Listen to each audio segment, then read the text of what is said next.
मीठी चीजें ज्यादा खाने से क्या दांतों पे इसका कोई असर पड़ता है? लेयर बनती जाती है और ज्यादा दांत खराब होते हैं।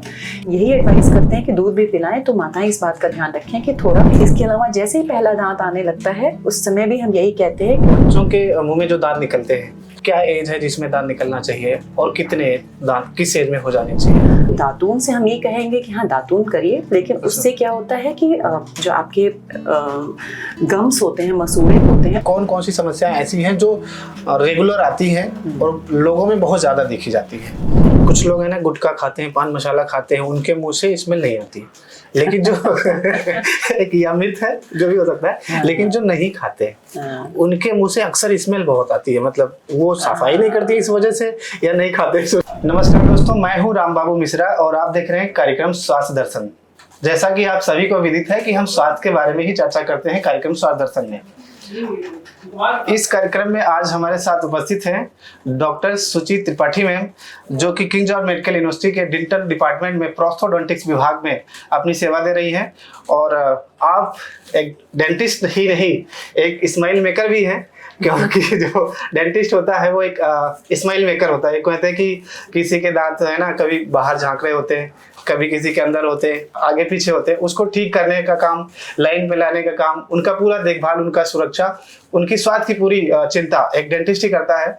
मैम, आपका बहुत बहुत स्वागत है हमारे इस कार्यक्रम में। नमस्कार। कि आपने समय दिया, बहुत अमूल्य समय दिया। हम लोगों ने काफी ट्राई किया आपको कि समय मिल जाए। मैम, दांतों के बारे में अगर आपसे हम कुछ बात करना चाहें, हाँ जी, उसमें आप पहले इसमें प्रिकॉशन क्या बताएंगे कि कैसे दांत को स्वस्थ रखा जाए? देखिए, दांतों को स्वस्थ रखना है तो सबसे बड़ा जो हमारे हाथ में है, yes. जो हमारे दर्शकों के हाथ में होगा, वो ये होगा कि दांतों की सफाई, नियमित सफाई। उसके लिए आप दिन में 2 बार ब्रश करें। सबसे ज़्यादा जरूरी है, सुबह से ज़्यादा जरूरी है कि रात को ब्रश करें, रात को सोने के पहले ब्रश। अच्छा, हम लोग तो अक्सर क्या करते हैं कि सुबह हाँ, ये नियम बना हुआ है कि सुबह उठते से सबसे पहले। लेकिन क्या होता है ना कि जो भी कीटाणुओं या जीवाणुओं का जो दांतों पे असर होता है, या दांतों पे आप कहिए कि वो अफेक्टिव होते हैं, ज्यादा लड़ाई करते हैं, वो होता है रात के समय।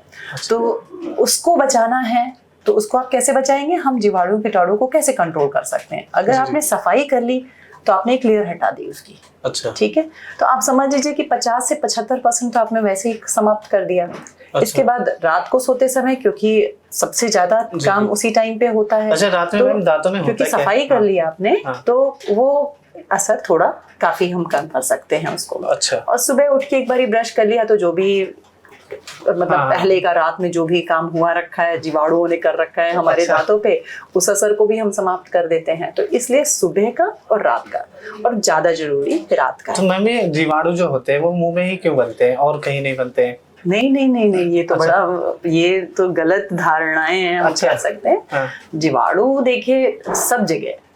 अच्छा, पूरी शरीर में कहीं भी बन सकते हैं? हर जगह। अच्छा। जहाँ पे भी सबसे ज्यादा तो बल्कि आंत में भी हमारे काफी जीवाणु होते हैं। अच्छा। जीवाणु भी 2 तरह के होते हैं, देखिए, अच्छे और बुरे। अच्छा। तो जब भी हम किसी तरह की अनियमितताएं रखते हैं तो वो जो बुरे जीवाणु है वो अच्छे पे ओवरलैप कर जाते हैं। अच्छा। हमारा जो जीवन है, अगर आप देखें तो उन अच्छे जीवाणुओं की वजह से बहुत ज्यादा नियमित है। अच्छा जी, इसमें उनकी भी हेल्प है काफी। बिल्कुल हेल्प, बस वो अच्छे होने चाहिए।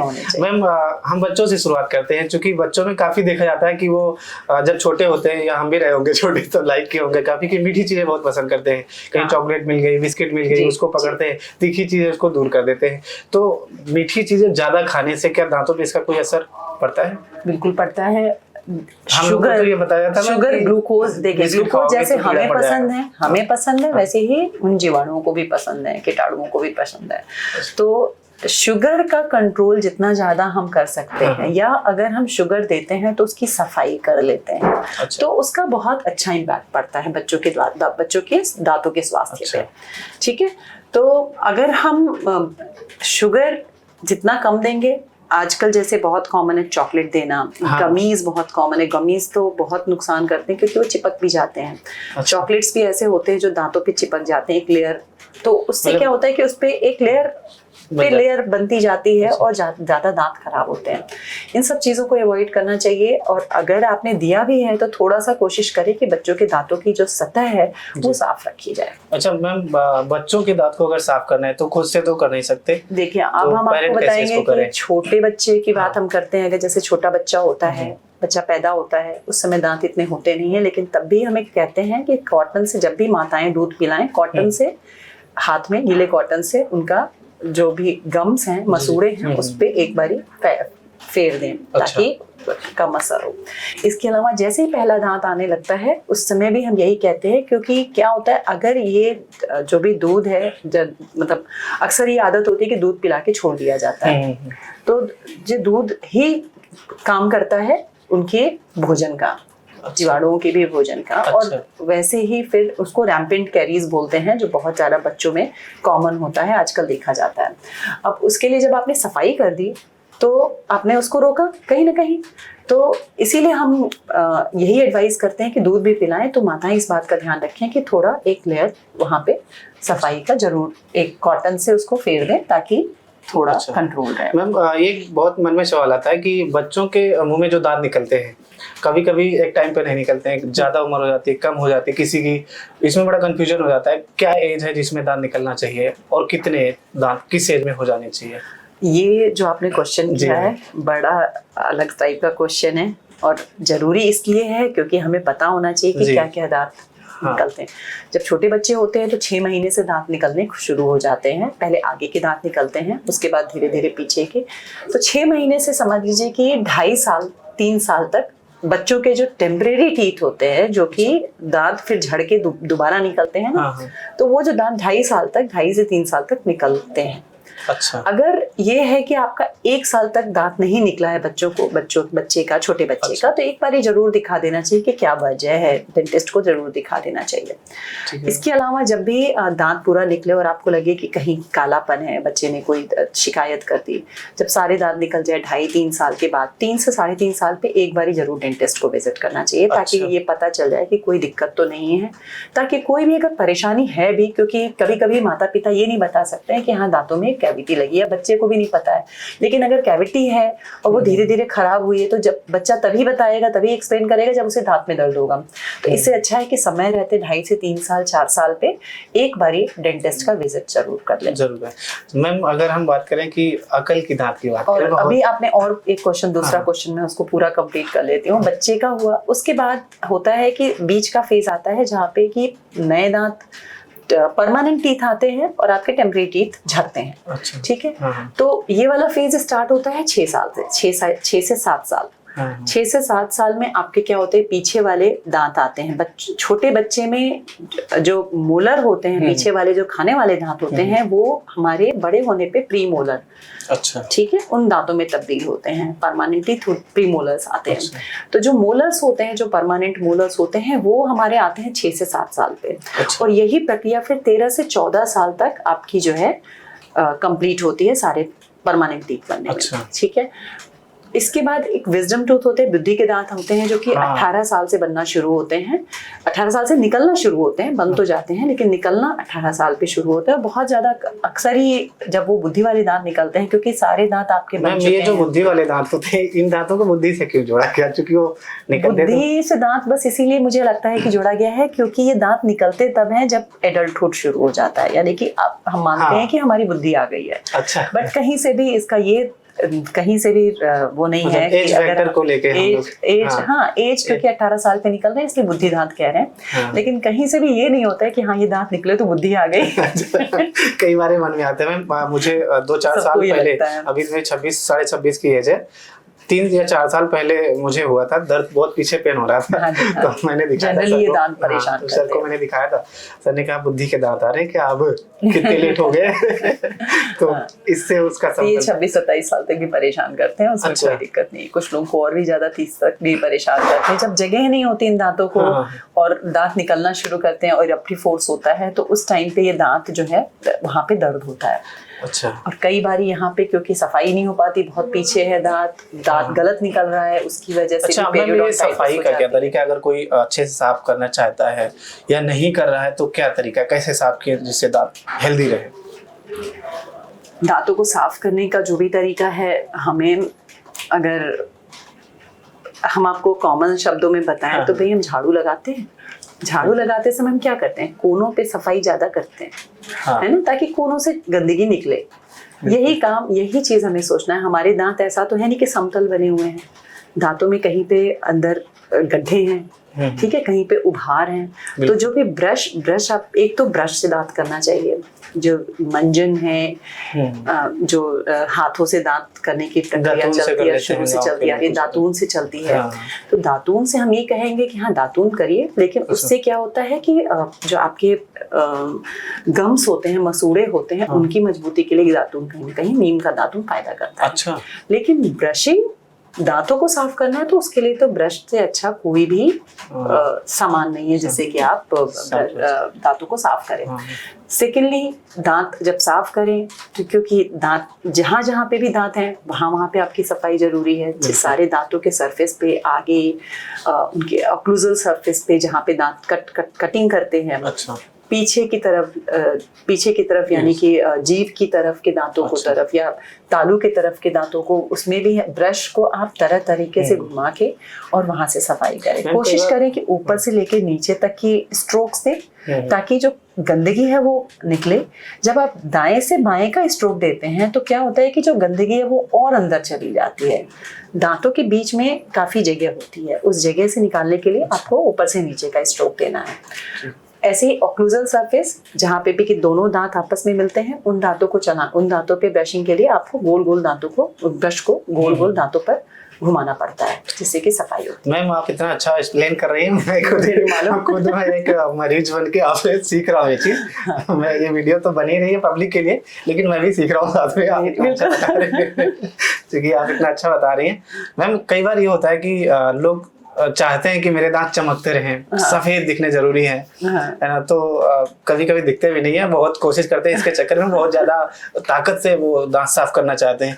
तो इसका क्या साइड इफेक्ट है कि बहुत तेज से करते हैं या ना, मतलब साइड इफेक्ट्स इसके तो बहुत ज्यादा है कि दांतों पे आप अननेसेसरी एक्स्ट्रा फोर्स लगा रहे हैं जिससे कि दांत के घिसने की प्रक्रिया चालू। जैसे आज ही मैंने मैम किया था, मुझे जल्दी आना था, मतलब मैं पेशेंट हूँ तो फिर उसी तरीके से दांतों पे फोर्स लगाते हैं, बहुत नॉर्मल फोर्स लगाते हैं, ज्यादा तेज नहीं लगाना है, बहुत हल्का नहीं लगाना है कि जिससे गंदगी ना निकले, लेकिन हाँ बहुत ही मॉडरेट तरीके से आप फोर्स लगाते हैं। बहुत ज्यादा लगाएंगे तो क्या होगा कि दांत की सतह घिसनी शुरू हो जाएंगी। अच्छा। दांतों पे आप जबरदस्ती, देखिए क्या होता है ना, हम फिर आपको एक छोटा सा एग्जांपल देते हैं कि जब पत्थर, आपको याद होगा कुएं से जब पानी निकालते तो पत्थर पे भी रस्सी अगर घिसती है तो निशान छोड़ जाती है। तो हमारे समझ लीजिए दांत अगर आप पत्थर का रूप है, पत्थर ही है लेकिन पत्थर से भी ज्यादा मजबूत है कहीं ना कहीं, तो अगर आप उस पर कुछ भी चीज लगातार देर तक घिस रहे हैं तो वो दांत घिसना शुरू हो जाएंगे, जो कि नुकसानदायक है। तो मैम ये दांत का एक इसी से क्वेश्चन आता है कि दांत का पीलापन जो होता है, कुछ लोगों के देखने को मिलता है कि पीलापन बना रहता है परमानेंट, वो कुछ भी करे, कोई भी टूथ पे लगा दे। दांतों के कलर पे बात आती है तो दांतों का कलर जो है, देखिए जरूरी नहीं है कि दांतों का कलर केवल सफाई से जुड़ा हुआ है। अच्छा। दांतों का कलर हमारे सभी में उसके कंटेंट जो इनऑर्गेनिक, सबकी अपनी अपनी अलग अलग हेरिडिटी के साथ कुछ भी आता है, तो जो भी कंटेंट होता है कैल्शियम वगैरह पे और जिस तरह की जेनेटिक कंपोजिशन जो होता है उस पे भी डिपेंड करता है। तो किसी किसी का जेनेटिकली वीक होता है, और अगर आपका जैसे कैल्शियम, मैग्नीशियम, फॉस्फेट्स, ये जो भी इनऑर्गेनिक कंटेंट अच्छे हैं और दांतों का कंटेंट अच्छा है ओवरऑल अगर आप बात करें, तो उससे आपके दांतों के इनामल की वजह से, इनामल अगर अच्छा है, थिकनेस अच्छी है, तो उस पे दांतों का कलर डिपेंड करता है। अगर आपका डेंटिन सही है लेकिन इनामल पतला है तो वो पीला होता है जनरली दांत, ठीक है।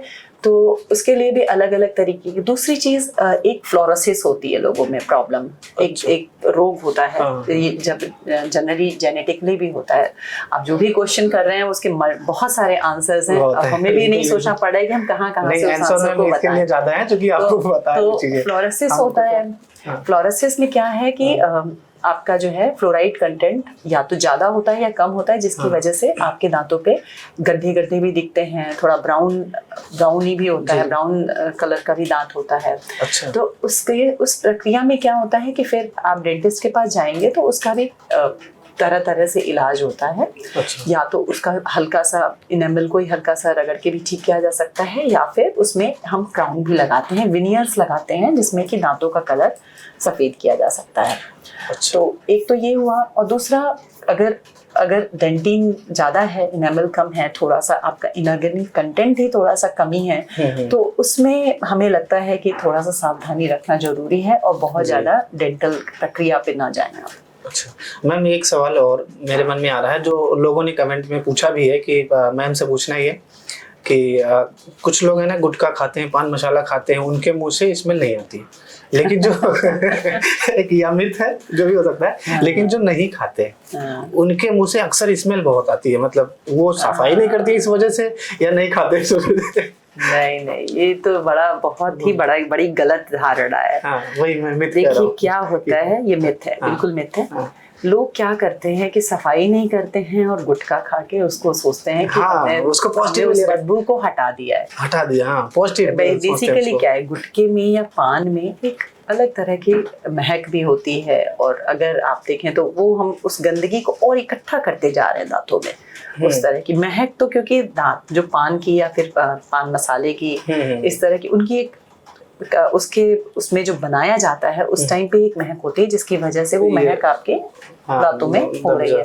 तो जो दांतों की महक है, अच्छा दूसरी चीज है, क्योंकि ये दबा दबा के चबा के खाया जाता है, तो हम ये नहीं कहेंगे कि दांतों की सफाई कर रहा है। अच्छा। सफाई नहीं कर रहा है, लेकिन क्योंकि वो रगड़ से दांत एक तो घिसते भी हैं दांतों की। अगर आप देखोगे जितने लोग भी खाने वाले लोग हैं उनके दांत समतल हो जाते हैं। हाँ, ज्यादातर समतल इसी वजह से हो जाते हैं, क्योंकि आप हर चीज को, कोई भी चीज, जैसे ब्रशिंग मैंने क्यों मना किया, जरूरत से ज्यादा जोर गुटखा नहीं खाते हैं, गुटखा ही उनके दांतों खाने लगता है। हाँ, यही वजह है ना, क्योंकि वो जो है समतल कर देता है, तो आपके दांत ही फ्लैट हो गए।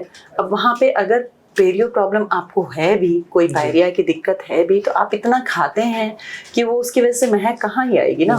इसका मतलब कहीं ना कहीं हिडन जो डिजीज है वो आप तो ज्यादातर उनके दांतों को निकालना पड़ता है, उसके बाद डेंचर बनवाते हैं, और उनको ये लगता है कि हमारे तो तंबाकू से ही सब फायदे की चीज है, तो नुकसान में बहुत बड़ा नुकसान है। गलत है। मैम, गुटखे की बात आ रही है इसमें दांतों में लेके, तो मन में एक आ रहा है कि ओरल कैंसर लोगों को हो जा रहा है। कुछ लोग, हाँ, बहुत बड़ा म्यूकस फाइब्रोसिस हो जाती है, और धीरे धीरे ये कैंसर का एक प्री फॉर्म भी होता है। इसके अलावा और भी इन्फेक्शंस होते हैं जिससे कि कैंसर होता है। केवल तंबाकू खाने वाले लोगों में नहीं, सिगरेट पीने वाले लोगों में भी ये बहुत ज्यादा कॉमन है कि कैंसर की प्रेवलेंस ज्यादा देखी गई। कैंसर ज्यादा उन लोगों में ज्यादा होता है जो कि हमारे, अगर देश हमारे भारत की बात करें तो यहाँ पे तो तंबाकू खाने की ही ज्यादा प्रथा है लोगों में। प्रथा ही कहूँगी मैं, क्योंकि सब लोग ऐसे खाते हैं कि वो गैप भी बन जाता है। 16-17 साल के होते हैं और वो खाना शुरू कर देते हैं। तो ये बहुत बड़ा रीज़न है, क्योंकि हमारे यहाँ शायद ओरल कैंसर एक दूसरे नंबर का कैंसर है। हाँ, बहुत बड़ा कैंसर। ठीक है, तो हम तो यही कहेंगे कि इसको ना खाएं, जिससे कि हमारा कैंसर पे भी रोकथाम हो पाए। मैम, आजकल युवाओं में देखा गया है और एज ग्रुप बढ़ जाती है, जब वृद्धों में देखा गया है कि दांत झड़ने लगते हैं। जो अकल वाले दांत हैं वो भी एक टाइम पे जाने लगते हैं। और कभी तो ऐसा हो जाता है कि वो पूरा क्लीन बोल्ड हो जाते हैं, पूरे एक भी दांत नहीं, देखिए दांत गिरने की सबसे ज्यादा समस्या होती है, 2 तरीके से दांत गिरते हैं। या तो आपके कैविटीज होती हैं दांतों में, जीवाणु जो हैं दांतों पे असर करते हैं, जिसकी वजह से दांतों के इनऑर्गेनिक कंटेंट पे असर करते हैं, तो उससे कैविटीज बनती हैं। अब बहुत कॉमन है, सबको पता है इसके बारे में। तो कैविटीज का क्या उपाय है, आप जो है दांतों में जो है उसके लिए फिलिंग होती है, दांतों में फिलिंग होती है। तो जिसमें कि जितने भी दांत अफेक्टेड होते हैं उस कैविटी से, उसको हटा के और हम एक फिलिंग रेस्टोरेटिव मटेरियल डाल देते हैं। अच्छा, ठीक। और दूसरा दांत गिरने का कारण होता है पेरियोडोंटाइटिस। ठीक है। अच्छा। जिसमें कि पायरिया हो जाता है लोगों को, और जिसमें दांतों के मसूड़ों पे मेन रोल होता है जीवाणुओं का। तो मसूड़ों पे जब मेन रोल होता है तो दांत जो है मसूड़े छोड़ना शुरू कर देते हैं। अच्छा। तो इन 2 तरीके से दांत गिरते हैं हमारे। और तीसरा चौथा भी कारण है। तीसरा कारण ये है कि एक्सीडेंटल, कहीं कहीं चोट लग गई जिसकी वजह से आपके, उसको तो हम रोक ही नहीं सकते, एक्सीडेंटल वजह। एक और कारण होता है कि वंशानुगत, मतलब किसी वजह से आपके जेनेटिक्स जीन्स में ही है कि वो दांत या तो बन नहीं पा रहे हैं, निकल नहीं पा रहे हैं, बने भी हैं तो वो बाहर नहीं निकल पा रहे हैं, और या फिर कुछ ही दांत बने हैं, कुछ दांत नहीं बने हैं। तो ये 3-4 वजह हैं जिनकी वजह से दांत जो है रहते हैं, नहीं रहते दांत। मैम इसी से एक सवाल आ रहा है कि जो दांत गिरते हैं वहाँ पे दूसरे दांत लगाने पड़ते हैं, और लग भी जाता है, आप लोग लगा देते हैं, और जो लगता है दूसरा दांत वो भी लगता है एकदम नेचुरल है, जन्म से निकला था। देखिए मैं कितना अच्छा आप, मैं प्रोस्टोडोंटिस्ट हूँ यहाँ पे। तो हमारा काम यही है कि दांत अगर निकल जाए तो हम उन दांतों को रिप्लेस कर सकते। तो कैसे मैम ये करती हैं कि एकदम सेम वही लगता है कि देखने में सेम लगते हैं? ऐसा मटेरियल होता है जो दांतों के कलर का होता है, सिरामिक मटेरियल्स होते हैं जो कि एकदम दांतों के कलर के होते हैं, या कॉम्पोजिट्स होते हैं जिनसे कि हम उसको रिप्लेस करते हैं। तो वो दांत काफी कुछ आप जो है ऐसे ही लगेगा आपको कि अपने नेचुरल टीथ है। मैम कई बार ये होता है कि हम लोग सही डॉक्टर का पहचान नहीं कर पाते हैं कि कौन अच्छा डॉक्टर है, कहाँ पे जाना ठीक है। एक बोर्ड लगा, हमने देखा कि डेंटिस्ट है जी। फिर वहाँ हम चले गए, मुझे लग जाता, पूरा विश्वास होता है कि हमारे दांतों की पूरा इलाज होगा, यहाँ पे पूरी चिंता होगी। और कई बार ऐसा होता है कि ठीक भी हो जाता है, लेकिन कई बार ऐसा हो जाता है मैम कि दांत निकालने पड़ते हैं और डॉक्टर निकालते भी है, और गलती से रह गया, बाई इंटेंशन तो कोई नहीं करता, अगर रह गया उसका वो फिर बाद में मसूड़े से फिल भी हो जाता है, और पता बाद में दर्द शुरू होता है, तब पता चलता है कि ये तो बड़ी समस्या है। उसके कितने साइड इफेक्ट हैं और कैसे पहचान करें कि कहाँ जाना है, कहाँ नहीं जाना है? देखिए क्या होता है कि दांतों को निकालने की जो प्रक्रिया है, किसी में आसानी से निकल जाते हैं, कहीं दांत अगर मुड़ा हुआ होता है या आपने अच्छे से उसमें औजारों का उपयोग सही नहीं किया है, तो गाँव की बात जहाँ तक करें वहाँ झोला छाप डॉक्टर भी होते हैं। तो आप किस तरह के डॉक्टर के पास जा रहे हैं, आप सही डॉक्टर के पास जा रहे हैं या झोला छाप के पास जा रहे हैं, उस पर भी डिपेंड करता है।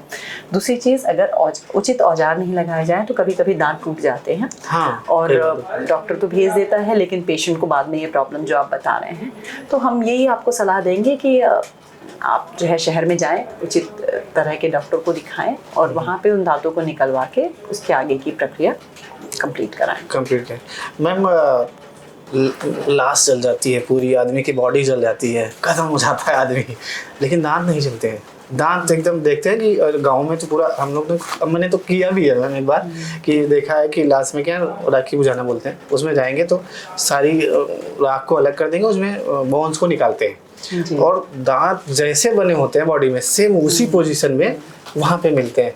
वो क्यों नहीं जलते हैं? उसमें क्या ऐसा होता है दांत में कि वो? देखिए हड्डी का जो भी कंटेंट होता है वही अगर आप कहें तो इनेमल और डेंटिन का भी होता है, थोड़ा बहुत प्लस माइनस, लेकिन इनेमल को अगर आप देखा जाए तो सबसे ज़्यादा स्ट्रॉन्गेस्ट है। बहुत थिन लेयर होती है लेकिन बहुत ही मजबूत लेयर होती है। तो हड्डी नहीं जलती है और इसके साथ साथ दांत नहीं जलते हैं, तो इसका वजह तो यही है। ये मुझे लग रहा है मैम कि दांत का ये जो है डिप्लोमेटिक व्यवहार है, क्योंकि ये गुटके से तो घिस जा रहा है लेकिन आग में नहीं जल रहा है। नहीं, गुटके में से तो, गुटके से घिसने की तो हमने आपको जैसे बताया ना कि पत्थर भी जब घिस जा रहा है तो आप दांतों पे तो कोई भी चीज अगर आप जबरदस्ती उसके जो फोर्स आपको लगाना चाहिए उससे ज्यादा अगर आप करो और बार बार करो, सतत अभ्यास की बड़ी इंपॉर्टेंस है। सतत अभ्यास से आप कितने विद्वान बन जाते हैं। तो सतत अभ्यास अगर आप किसी चीज पे जबरदस्ती कर रहे हैं तो वो तो घिसना ही है। बिल्कुल जैसे आप घिसने के लिए सतत कर रहे हैं। क्या बोलते हैं कि रसरी आवत जाते वही मैं रिकॉल कर रहा था। अगर मुझे सही याद है तो बिल्कुल सही याद है, मैं रिकॉल ही कर रहा था, ये आपको याद है। मैम जो दांत होते हैं बच जाते हैं उसी रात में, वहीं से हम आगे बढ़ते हैं, वो एज ए एविडेंस फोरेंसिक में कई बार लिया जाता है। हाँ जी।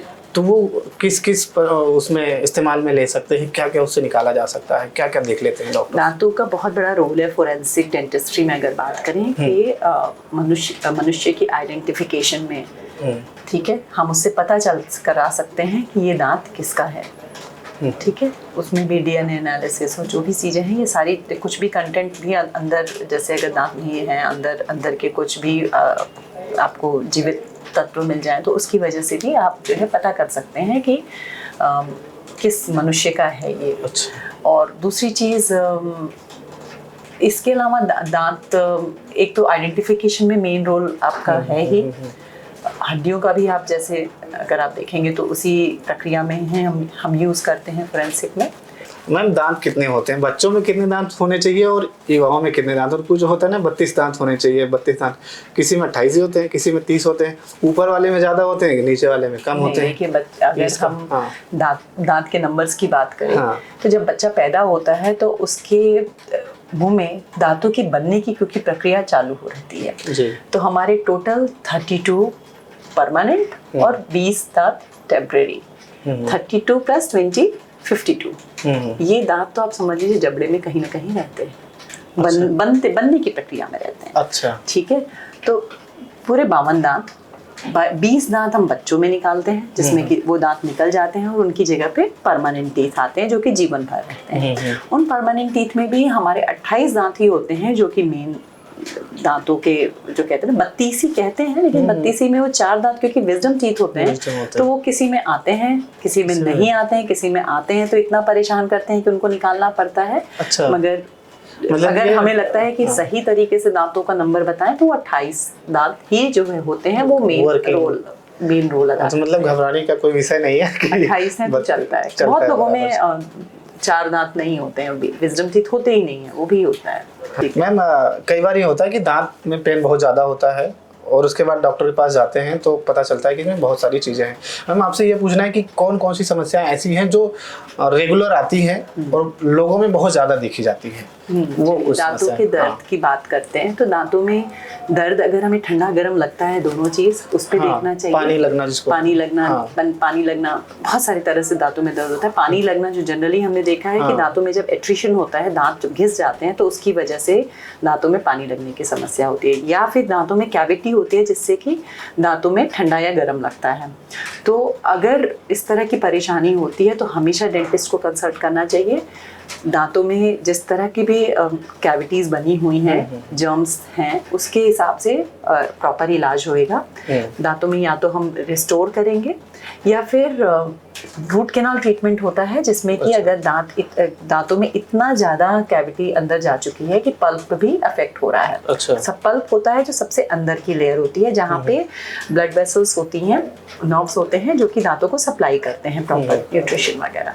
तो अगर वहाँ तक जाता है तो उस पल्प को ही हम निकाल देते हैं, इसमें रूट कैनाल ट्रीटमेंट करते हैं। तो उस रूट कैनाल में मतलब रूट के किनाल से भी जो पल्प टिश्यूज हैं वो सारे निकलते हैं और वहाँ पे हम फिर ऐसा तत्व भरते हैं जिससे कि दांत एक निर्जीव हो जाता है, लेकिन क्योंकि आपका पल्प नहीं रहता है तो उसकी वजह से दर्द की प्रॉब्लम नहीं रहती है। अच्छा। तो लेकिन दांतों के क्योंकि दांत की पकड़ बनी हुई है तो हम दांत के ऊपर क्राउन लगा देते हैं और वो बिल्कुल नए दांत की तरह वर्क करता है। क्राउन कैप जिसको बोलते हैं। हाँ जी। अच्छा। दूसरे दूसरे दांतों में दर्द होता है कि अगर आपको पायरिया हो रखा है, ठीक है, हाँ, तो उसमें सफाई की जाती है। अच्छा। ठीक है, रूट प्लानिंग की जाती है जिसमें कि जड़ों में जो गंदगी लगी रहती है उससे रूट वहाँ से सफाई करके निकाला जाता है। तो इस प्रक्रिया में भी दांतों की जो है आपको अगर इस तरह की परेशानी होती है तो डेंटिस्ट के पास जाते हैं जिससे कि मैकेनिकल क्लीनिंग होती है उसमें। अच्छा। ठीक है, औजारों से क्लीनिंग होती है जिससे आपके दांत स्वस्थ किए जा सकते हैं, जो भी गंदगी है निकाली जाती है। फिर कुछ मेडिकामेंट्स दिए जाते हैं, कुछ आपको गार्गलिंग के लिए बोला जाता है जिससे कि आपके दांत जो है फिर थोड़े से मजबूत बनते हैं। अच्छा। तीसरी समस्या, अगर बहुत ज़्यादा दर्द है और रूट कैनाल भी नहीं हो पा रहा है या फिर पायरिया इतना ज़्यादा बढ़ गया है कि वो दांत को निकालना पड़ता है, तो उस केस में भी दांतों को लगाया जाता है। तुरंत इलाज उसमें भी संभव है कि दांतों को निकाल के और वहाँ पे इम्प्लांट लगाया जाता है। तो आजकल ये भी बहुत ज़्यादा सुविधा है जिससे कि आपके दांत तुरंत का तुरंत रिप्लेस किए जाते हैं इम्प्लांट से। इम्प्लांट को हम बाद में भी लगा सकते हैं, दांत निकल चुके हैं उन दांतों पे भी हम इम्प्लांट लगा सकते हैं और उन दांतों को रिस्टोर किया जा सकता है। और अगर इम्प्लांट क्योंकि थोड़े महंगे होते हैं और नहीं आप अफोर्ड कर पाते हैं तो उस केस में हम क्या करते हैं कि आरपीडी दी जा सकती है, रिमूवेबल पार्शियल डेंचर दिया जा सकता है उन दांतों को रिप्लेस करने के लिए, या फिर फिक्स्ड पार्शियल डेंचर दिया जा सकता है जिसमें कि जो दांत मौजूद हैं उन दांतों का सपोर्ट लेके हम फिक्स्ड कर देते हैं। अच्छा। जिसमें तब कहते हैं ना कि हमारे दांत निकलने नहीं चाहिए, वो उस तरह के सारे इलाज संभव हैं और किए जाते हैं। अच्छा, कई बार मैम होता है कि दांत बहुत ज्यादा बाहर होते हैं तो लोग उसको बनवाते हैं तार से। हाँ, वो ऑर्थोडोंटिक ट्रीटमेंट होता है, वो अलग तरीके का ट्रीटमेंट होता है और वो भी किया जाता है, जिसमें अब तो एडल्ट ऑर्थोडोंटिक्स भी होता है कि अगर आप 30 से ऊपर की भी उम्र में हैं तो उससे उसमें दांतों में लगा के, वायर लगा के आपके दांतों को पीछे किया जा सकता है। आजकल अलाइनर्स आते हैं जिससे कि दांतों का इलाज होता है और दांतों को अलाइन किया जाता है। अच्छा मैम, आजकल टेक्नोलॉजी का क्या इस्तेमाल है दांतों के क्षेत्र में? बहुत ज़्यादा इस्तेमाल है टेक्नोलॉजी का। तो जैसे डिजिटलाइजेशन अगर आप बात करते हैं तो डिजिटलाइजेशन तो बहुत हो रखा है। अब जो है जिस तरह के इक्विपमेंट्स हैं, पहले हम दांतों में अगर कीड़े लगे होते थे और हमें पल्प टेस्ट करना होता था कि पल्प तक पहुंचा है, उसके लिए अलग तरीके का, आजकल डिजिटलाइजेशन में वो सीधा पता चल जाता है। हमारे अलग अलग तरीके के रेडियोग्राफ्स हैं। और इम्प्लांट की बात करें तो इम्प्लांट भी आजकल डिजिटलाइज्ड वे में बनाई जाती हैं। डिजिटलाइज्ड वे में हम प्लेस कर सकते हैं दांतों को, तो वो तुरंत की जा सकती हैं और जल्दी की जा सकती हैं। इसके अलावा भी जो दांत हम नकली दांत भी बना रहे हैं वो आजकल कैड-कैम की विधि से, डिजिटल विधि से दांतों को बनाया जाता है, जो कि जल्दी होता है। कभी कभी आजकल चेयर साइड भी हम तुरंत दांत बना के तुरंत ही लगा देते हैं, जो कि पहले 3-4 दिन लगाते थे, आज की डेट में वो तुरंत का तुरंत रिप्लेस किए जा सकते हैं। अच्छा मैम, दर्शकों का सबसे बड़ा सवाल जो है वो मैं आपसे पूछने जा रहा हूँ। ये रूट कैनाल टेस्ट हुआ, RCT कराते हैं, कैपिंग कराते हैं, मसाले कई बार दांतों में फिल किया जाता है, इसमें खर्चे जो आते हैं उसको लेके जो लोग थोड़ा सा अवेयर रहते हैं उनको तो थोड़ा आइडिया होता है, लेकिन जो बाहर के लोग हैं ग्रामीण क्षेत्रों में उनको बिल्कुल भी आइडिया नहीं होता। अरे ये तो 10-20 हज़ार का होगा, ये तो इतने पैसे लगेंगे, प्रियंका चोपड़ा ने करवाया था अपने दांत का, वो तो एक्ट्रेस है, मतलब मैं कैसे कर, बड़ी चिंताएं रहती हैं कितना खर्चा लगेगा। कुछ दांतों के इलाज ऐसा नहीं है कि बहुत महंगा है। आजकल तो आपको पता है कि गवर्नमेंट क्षेत्र में भी दांतों का इलाज बहुत सस्ते में कराया जा सकता है, तो हमें नहीं लगता है कि अब आज की डेट में पैसा बहुत महत्वपूर्ण रह गया है। हाँ, अगर आप कराना चाहते हैं तो बहुत सारी जगह पे गवर्नमेंट इंस्टीट्यूट है जहाँ पे फ्री में भी होता है कुछ इलाज, तो आप जाके इलाज करा सकते हैं। हमें लगता है कि अवेयरनेस इस बात की भी होनी चाहिए कि हाँ, हमारे दांतों में प्रॉब्लम है और हम सही जगह पे जाएं और उसको दिखाएं। तो गवर्नमेंट इंस्टीट्यूट्स होते हैं, गवर्नमेंट हॉस्पिटल्स होते हैं, वहाँ पे आप थोड़े कम पैसों में भी करा सकते हैं। मेडिकल मैम, आजकल सामान्य बीमारियां हैं हो गई है, ब्लड प्रेशर और शुगर, दांतों में इनका क्या असर है? दांतों पे ब्लड प्रेशर और शुगर का क्या असर है? देखिए, ये दोनों ही बीमारी आपकी जो है आपकी लाइफस्टाइल से रिलेटेड होती है। ठीक है, तो शुगर रिलेटेड है तो दांतों में वही फिर ये इस तरह की समस्या होती है कि जितने भी डायबिटीज़ या हाइपरटेंशन में के केस में दांतों में जल्दी असर पड़ता है किसी भी रोग का। अच्छा, तो पायरिया जैसे ज़्यादा जल्दी हो जाता है, और अगर दांत नहीं है तो घिसना, जो हड्डी ज़्यादा जल्दी घिसती है, तो इस तरह की प्रॉब्लम होती है। अच्छा, लेकिन क्योंकि लाइफस्टाइल रिलेटेड डिजीज़ है तो आप अगर सही तरीके से अपने दांतों को सही खान पान के साथ और सही सफाई रख रहे हैं तो हमें नहीं लगता कि इतनी ज़्यादा आपको परेशानी होगी। इसकी वजह से बहुत ज़्यादा चिंता का विषय है। बिल्कुल, हाँ, दांतों में अगर आप सही तरीके से आप रखरखाव रख रहे हैं और सफाई रख रहे हैं, खान पान सही कर रहे हैं, तो हमें नहीं लगता कि इसकी वजह से ज़्यादा परेशानी। तो मैम, अब ज़्यादा टाइम हम आपका नहीं लेंगे, ज़्यादा परेशान नहीं करेंगे। चलते चलते मेरे दर्शकों को आप क्या कहना चाहेंगे कि दांतों का कैसे रखरखाव रखें, अपनी दिनचर्या दांतों को लेके कैसे रखें? चलते चलते हम आपको यही बोलना चाहेंगे कि आपके दांत अमूल्य हैं। जैसे अगर आप इसको सही तरीके से रखरखाव रखेंगे तो दांत आपके जीवन पर्यंत चलेंगे। तो मेन सफाई करिए, और अगर जो चीज़ नहीं हो पाती है तो उसके लिए आप डेंटिस्ट से परामर्श लें। ठीक है मैम, आपका बहुत बहुत धन्यवाद, आपने इतना समय दिया, अपने अमूल्य समय में से।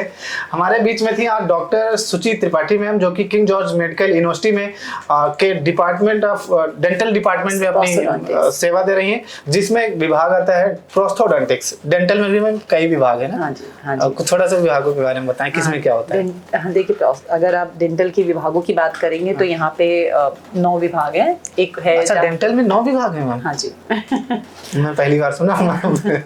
तो सबसे ये पहले मेरे ही नॉलेज की बात है ये। ओरल मेडिसिन अच्छा। रेडियोलॉजी होता है, जहाँ पे कि आपके दांतों को देख के बताया जाएगा कि किस तरह की प्रॉब्लम है।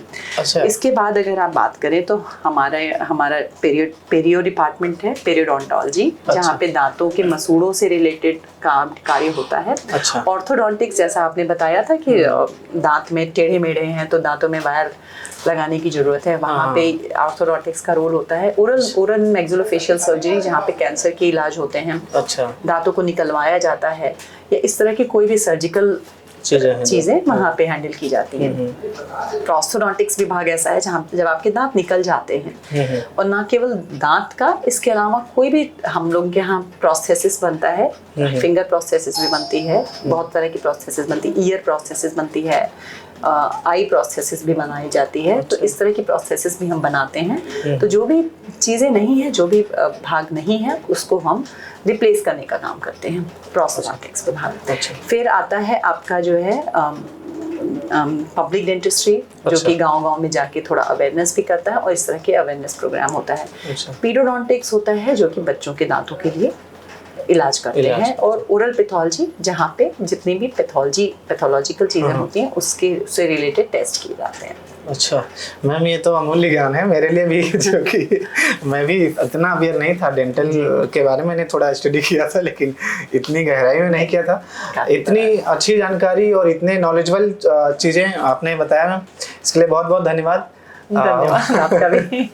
उम्मीद करते हैं, मुझे भी लगता है कि इस तरह से जो सोशल मीडिया है, इससे और भी चीज़ें लोगों तक पहुंचती हैं, ज़्यादा लोगों तक पहुंचती हैं, तो उससे ज्ञान भी बढ़ता है और लोगों की जागरूकता भी बढ़ती है। बिल्कुल बढ़ती है, मेरा ज्ञान तो बिल्कुल बढ़ा है।